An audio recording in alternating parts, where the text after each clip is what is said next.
Voilà, bonjour et bienvenue dans cette nouvelle vidéo dans laquelle nous allons parler de la méthodologie de conception d'un réseau électrique. Je pense dans ma précédente vidéo, nous avons parlé principalement de poste de transformation, quelque chose qui concernait les réseaux, mais aussi nous sommes dans la méthodologie de conception d'un réseau électrique. Nous allons essayer de vous donner les étapes essentielles qui vont vous aider lorsque vous voulez concevoir une installation électrique ou lorsque vous voulez concevoir un réseau électrique. Merci et bienvenue encore dans cette nouvelle vidéo. Vous le savez bien que la réalisation d'une installation est directement liée à la disponibilité de l'outillage de production. Lorsque vous voulez réaliser une installation, vous voulez concevoir le réseau électrique, le bien c'est la rentabilité de cette installation est liée à l'outillage de production. Vous avez un réseau qui est rentable, ça veut dire que vous avez un système de production, vous avez les systèmes de production qui sont aussi meilleurs, qui sont disponibles à tout moment. Et l'objectif de pouvoir faire une méthodologie de conception d'un réseau électrique, c'est de déterminer l'installation satisfaisant les exigences du processus industriel à moindre coût, l'investissement et l'exploitation avec le faible coût d'entretien ou le faible coût de maintenance. Ça veut dire que lorsqu'on doit concevoir un réseau électrique, premièrement, on doit concevoir un réseau qui doit satisfaire les exigences de fonctionnement. Autrement dit, vous devez concevoir un réseau qui doit répondre aux exigences ou aux besoins à satisfaire. Quand il faut concevoir un réseau électrique, ça veut dire que vous avez un besoin ou vous attendez que vous voulez satisfaire. L'objectif devait avoir un réseau qui doit être bien exploité à un coût d'exploitation faible, les coûts d'investissement et avec le faible taux de maintenance ou le faible coût de maintenance.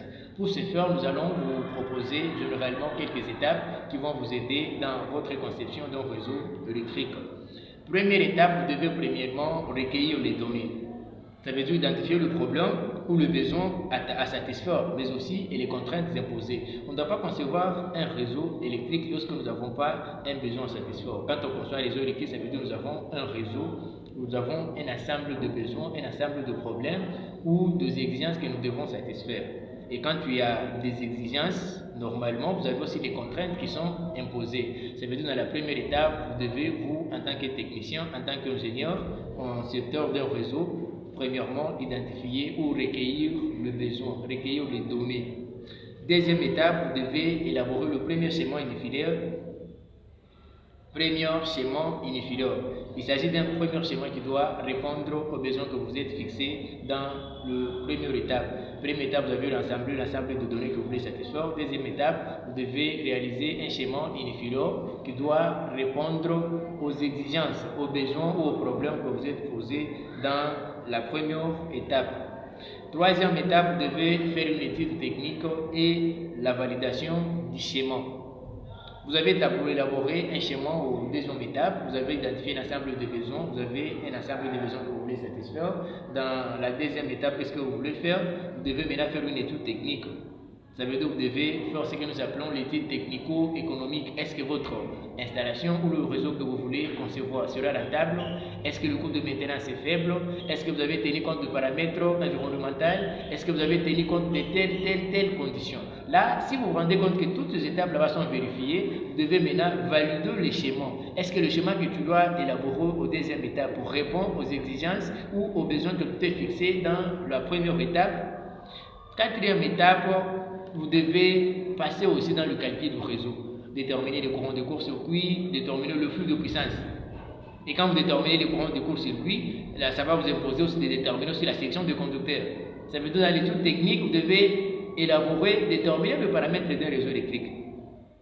Pour votre raison, pour le bon fonctionnement, qu'est-ce que vous avez, quelle est la puissance que vous voulez avoir, quel est le courant de protection, le courant de court-circuit que vous avez, ou quels sont les éléments de protection qu'il faut choisir.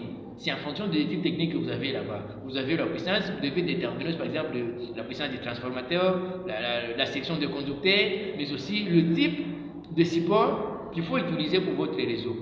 Quatrième étape, vous devez faire le choix des équipements. Les schémas étant validés, il s'agit de choisir et de dimensionner les équipements. Quels sont les équipements que vous avez utilisés dans votre réseau?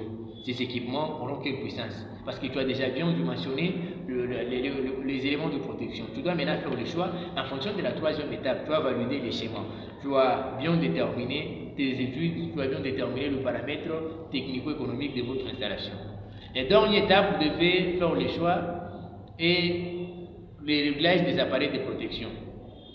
Faire le choix et faire le réglage des appareils de protection.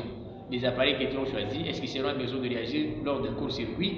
Ça va se comporter comme les appareils normalement. Et dernière étape, vous devez faire la mise en place d'un système de contrôle commande. Quand tu as un réseau électrique, nous devons premièrement avoir un système de contrôle commande. Un système, ça peut être automatique ou un système qui est semi-automatique qui doit nous aider à contrôler les étapes de l'installation.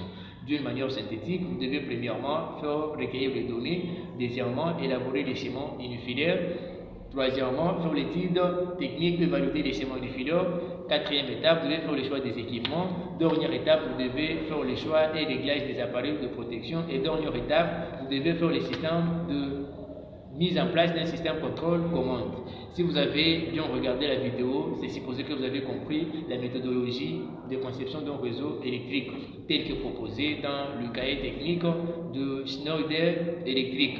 Merci beaucoup, partagez la vidéo et non, n'hésitez pas de liker et mettez-nous un pouce bleu, mettez-nous le commentaire. Merci, on se retrouve prochainement pour la nouvelle vidéo.